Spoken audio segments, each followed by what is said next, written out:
Sveiki visi, šiandien norėčiau pakalbėti apie komentarus iš R programavimo kalboje. Komentarai yra labai svarbus, nes padeda tiek savo pačiam suprasti kodo paskirtį, tiek ir kitiems programuotojams. R palaiko dviejų tipų komentarus, tai vienos eilutės single line ir daugelio eilučių multi-line komentarus. Norint užkomentuoti vieną eilutę, naudojami du pasvirieji brūkšniai, taip kaip šiuo metu yra parodyti ekrane. Norint užkomentuoti kelias eilutes vienu metu, galime naudoti daugelį eilučių komentavimo būdų, kuris aprašomas pasviras brūkšnys, žvaigždutė ir pasviras brūkšnys.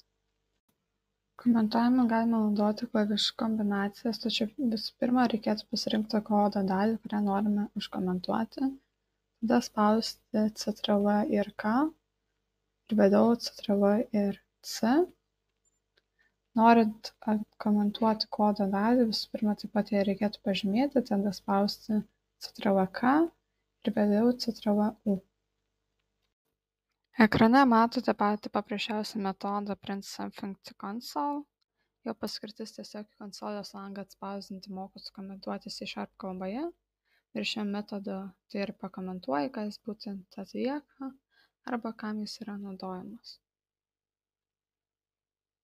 Užvedus pelytę ant iškviesto metodo, matome, kad tai metodas, kuris spausdina konsolės langą mokus komentuoti C# kalboje.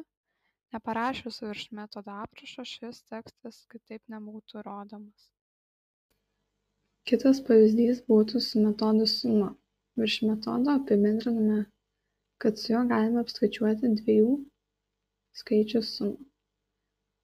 Aprašome šio metodo parametrų reikšmes ir grąžinamą reikšmę.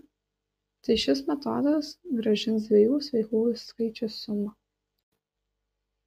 Taigi vėl užvedus pelytę ant iškviesto metodo matysime, ką šis metodas atlieka. Tai bus tas pats, ką aprašėme apibendriname.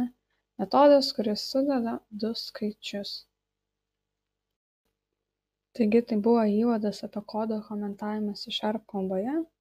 Išmokome, kaip rašyti vienos single line ir daugelį eilučių multi-line komentarus, kokia yra jų paskirtis. Taigi šiam kartui bus tiek.